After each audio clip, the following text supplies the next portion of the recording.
બગદાણાની આખી ઘટના ઘટી અને ત્યારબાદ કોળી સમાજના આગેવાનો સામે આવ્યા. હવે આ આગેવાનોની સામે સવાલો ઊભા થઈ રહ્યા છે અને હવે કોળી સમાજમાંથી એવા નિવેદનો આવી રહ્યા છે કે આ આગેવાનોને ભાજપના આગેવાન સમજવા કે પછી સમાજના આગેવાન સમજવા. શું છે સમગ્ર મામલો વિગતે ચર્ચા કરીશું. નમસ્કાર, હું છું ઉજ્જવલ અને આપ જોઈ રહ્યા છો નિર્ભય ન્યૂઝ. બગદાણાની આખી ઘટનાને આજે 22 દિવસ જેટલો સમય થઈ ગયો છે. લગભગ 22 જેટલા દિવસો નીકળી ગયા છે, પરંતુ આ આખી બબાલને લઈ અને હજી સુધી કોળી સમાજ એક જ વાતને લઈ અને ન્યાય માંગી રહ્યો છે, એક જ સવાલ ઊભો કરી રહ્યો છે. આપણે જોયું કે નવનીત બાલદિયા કે જેની ઉપર હુમલો કરવામાં આવ્યો હતો, તેમણે પણ એક જ માંગ કરી છે કે આ આખી બાબતમાં જ્યારે હું કહી રહ્યો છું કે જયરા જાહેર છે, તો પછી એની સામે કાર્યવાહી કેમ નથી કરવામાં આવતી.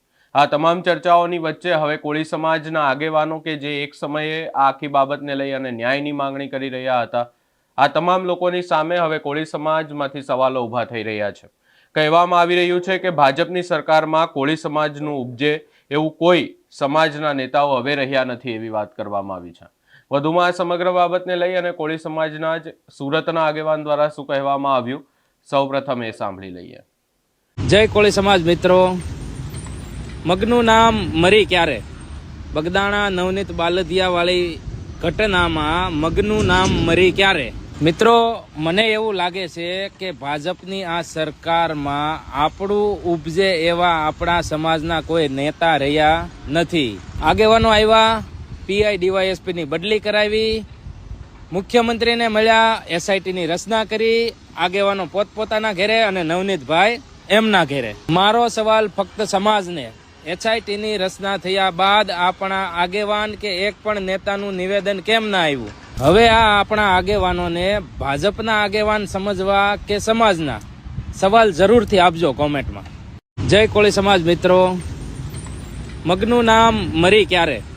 બગદાણા નવનીત બાલદિયા વાળી ઘટનામાં મગનું નામ મરી ક્યારે? મિત્રો, મને એવું લાગે છે કે ભાજપની આ સરકારમાં આપણું ઉપજે એવા આપણા સમાજના કોઈ નેતા રહ્યા નથી. આગેવાનો આવ્યા, પીઆઈ ડીવાયએસપીની બદલી કરાવી, મુખ્યમંત્રીને મળ્યા, એસઆઈટીની રચના કરી, આગેવાનો પોતપોતાના ઘેરે અને નવનીતભાઈ એમના ઘેરે. મારો સવાલ ફક્ત સમાજને, એસઆઈટીની રચના થયા બાદ આપણા આગેવાન કે એક પણ નેતાનું નિવેદન કેમ ના આવ્યું? હવે આ આપણા આગેવાનોને ભાજપના આગેવાન સમજવા કે સમાજના? સવાલ જરૂરથી આપજો કોમેન્ટમાં. જય કોળી સમાજ મિત્રો. મગનું નામ મરી ક્યારે?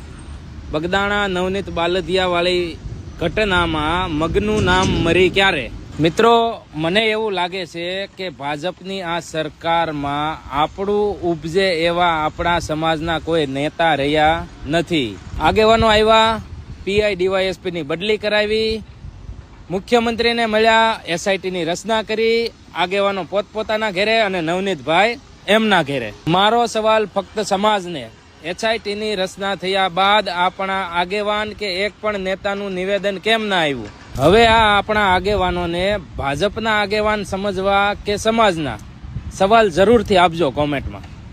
અહીંયા આગેવાન દ્વારા સ્પષ્ટ એવી વાત કરવામાં આવી છે અને કહેવામાં આવ્યું છે કે ભાજપની સરકારમાં કોળી સમાજનું ઉપજે એવું કોઈ સમાજના નેતાઓ હવે રહ્યા નથી. આખી ઘટના થઈ, પીઆઈ ડીવાયએસપીની બદલી કરાવી, આગેવાનો ગયા, મુખ્યમંત્રીને પણ મળ્યા, પરંતુ આ આખી બાબતને લઈ અને ત્યારબાદ શું થયું તો નવનીતભાઈ એમના ઘરે જતા રહ્યા અને આગેવાનો એમના ઘરે. આખી ઘટનાને લઈ અને એસઆઈટીની રચના થઈ, પરંતુ એસઆઈટીની રચના થયા બાદ જે કોળી સમાજના આગેવાનો હતા, એટલે કે આડકતરી રીતે અહીંયા ક્યાંક ને ક્યાંક સવાલો ઊભા કરવામાં આવી રહ્યા છે. જે નેતાઓ એ વખતે મુખ્યમંત્રીને મળ્યા હતા એમની સામે, એટલે કે પરસોત્તમભાઈ સોલંકીની આગેવાનીમાં નેતાઓ મળ્યા હતા. એની સાથે સાથે હીરાભાઈ સોલંકી, નીમુબેન બાંબળિયા, કુંવરજી બાવળિયા, આ તમામ જે કોળી સમાજના નેતાઓ છે મુખ્યમંત્રીને મળ્યા અને એમના દ્વારા નિવેદન આપવામાં આવ્યું. એસઆઈટીની રચના થઈ ગઈ, ત્યારબાદ હવે આ નેતાઓ કેમ નથી બોલતા, એવા સવાલો હવે સમાજમાંથી ઊભા થઈ રહ્યા છે. કારણ કે આ આખી ઘટનાને લઈ અને જો આટલો મુદ્દો મોટો બન્યો હોય તો એ મુદ્દો એટલા માટે મોટો બન્યો કારણ કે કોળી સમાજના આગેવાનો દ્વારા સતત નિવેદનો આપવામાં આવી રહ્યા હતા. હવે કોળી સમાજના કોઈ પણ આગેવાન બોલતા નથી. એસઆઈટીની રચના થયા બાદ કોઈ પણ નેતા, મોટા નેતા નથી નિવેદન આપી રહ્યા. એ વાતને લઈને પણ સવાલ ઊભો કરવામાં આવ્યો છે અને સ્પષ્ટ વાત કરવામાં આવી છે કે હવે આ તમામ સમાજના જે આપણા આગેવાનો છે એમને ભાજપના આગેવાન સમજવા કે પછી કોળી સમાજના આગેવાન સમજવા. આ સમગ્ર બાબતે તમારો શું અભિપ્રાય છે અમને કમેન્ટ કરી જરૂર જણાવશો. અમારી ચેનલ નિર્ભય ન્યૂઝને લાઇક, શેર, સબસ્ક્રાઇબ કરવાનું ભૂલશો નહીં.